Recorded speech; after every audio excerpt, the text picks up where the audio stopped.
ಸಾರಿಗೆ ನೌಕರರಿಂದ ಬೆಂಗಳೂರಿನಲ್ಲಿ ಪ್ರತಿಭಟನೆ ನಡೀತಾ ಇದೆ. ಇದೇ ವಿಚಾರಕ್ಕೆ ಸಂಬಂಧಪಟ್ಟಂತೆ ಇದೀಗ ಬೆಳಗಾವಿಯಲ್ಲಿ ಎಂದಿನಂತೆ ನಡೀತಾ ಇದೆ ಸಾರಿಗೆ ಸಂಚಾರ. ಪ್ರತಿಭಟನೆಯಲ್ಲಿ ಭಾಗಿಯಾಗಲು ತೆರಳಿರುವಂತಹ ಆಯ್ದ ಕೆಲ ಸಾರಿಗೆ ನೌಕರರು. ಸಾರಿಗೆ ಬಸ್ ಸಂಚಾರದಲ್ಲಿ ಯಾವುದೇ ಸಮಸ್ಯೆ ಆಗ್ತಾ ಇಲ್ಲ. ಎಂದಿನಂತೆ ಆಯಾ ಮಾರ್ಗಗಳಲ್ಲಿ ಸಂಚರಿಸ್ತಾ ಇದ್ದಾವೆ ಬಸ್ಗಳು. ಈ ಭಾಗದಲ್ಲಿ ಬೆಂಗಳೂರಿನಲ್ಲಿ ತೆಗೆದುಕೊಳ್ಳುವ ನಿರ್ಧಾರದ ಮೇಲೆ ಮುಂದಿನ ನಡೆ. ಇಂದು ಸಂಜೆ ವೇಳೆ ಮುಂದಿನ ನಿರ್ಧಾರ ತೆಗೆದುಕೊಳ್ಳಿರುವಂತಹ ನೌಕರರು. ಹಾಗಾಗಿ ಇವತ್ತು ಸಂಜೆ ಅಷ್ಟೆಲ್ಲವೂ ಕೂಡ ಡಿಪೆಂಡ್ ಆಗುತ್ತೆ. ಸದ್ಯಕ್ಕೆ ಇವತ್ತೇನು ತಲೆ ಕೆಡಿಸ್ಕೊತಾ ಇಲ್ಲ, ಎಲ್ಲವೂ ಕೂಡ ಎಂದಿನಂತೆ ಸಂಚಾರ ನಡೀತಾ ಇದೆ. ಇವತ್ತು ಸಂಜೆ ಏನ್ ತೀರ್ಮಾನ ಆಗುತ್ತೋ ಅದ್ರ ಮೇಲೆ ಡಿಪೆಂಡ್ ಆಗುತ್ತೆ ನಾಳೆ ಏನ್ ಮಾಡ್ತಾರೆ ಅಂತ ಹೇಳಿ.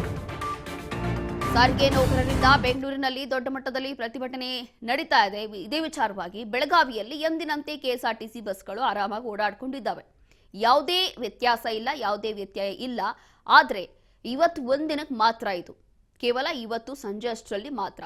ಇವತ್ತು ಸಂಜೆ ಅಷ್ಟರಲ್ಲಿ ಏನಾದರೂ ಇವ್ರ ಪರವಾಗಿ ತೀರ್ಮಾನ ಬಂತು, ಒಂದು ಒಳ್ಳೆ ನಿರ್ಧಾರಕ್ಕೆ ಬಂದಿದೆ ರಾಜ್ಯ ಸರ್ಕಾರ ಅಂತಂದ್ರೆ ಆವಾಗ ಈ ಒಂದು ಪ್ರತಿಭಟನೆ ಅಷ್ಟೊಂದೇನು ತಲೆ ಕೆಡಿಸ್ಕೊಳ್ಳೋದಿಲ್ಲ, ಅಲ್ಲಿಗೆ ಅವರು ಕೈ ಬಿಡ್ತಾರೆ. ಇಲ್ಲ ಏನೂ ಇಲ್ಲ, ಈಗ 26 ತಿಂಗಳು ಸಂಬಳ ತಗೊಳ್ಳಿ ಅಥವಾ ನಿಮ್ಮ ಬೇಡಿಕೆಗಳೇನಿದೆ ಅದನ್ನ ಈಡೇರಿಸಲಿಕ್ಕೆ ಸ್ವಲ್ಪ ಕಾಲಾವಕಾಶ ಕೊಡಿ ಅಂತ ಏನಾದರೂ ಮತ್ತೊಮ್ಮೆ ಕೇಳಿದ್ರೆ ಅಲ್ಲಿ ಏನಿಲ್ಲ, ಮತ್ತೆ ನಾಳೆಯಿಂದ ಕೆಎಸ್ಆರ್ಟಿಸಿ ಬಸ್ಗಳನ್ನು ಬಂದ್ ಮಾಡ್ತೀವಿ ಅಂತ ಹೇಳಿ ಮುಂದಾಗಿರುವಂಥದ್ದು. ಹಾಗಾಗಿ ಸದ್ಯಕ್ಕೆ ಯಾರೂ ಕೂಡ ಅಷ್ಟರ ಮಟ್ಟಿಗೆ ಈ ಒಂದು ಪ್ರೊಟೆಸ್ಟಲ್ಲಿ ಭಾಗಿಯಾಗ್ತಾ ಇಲ್ಲ. ಎಂದಿನಂತೆ ಇಲ್ಲಿ ಬಸ್ಗಳು ಸಂಚಾರ ಮಾಡ್ತಾ ಇದ್ದಾವೆ.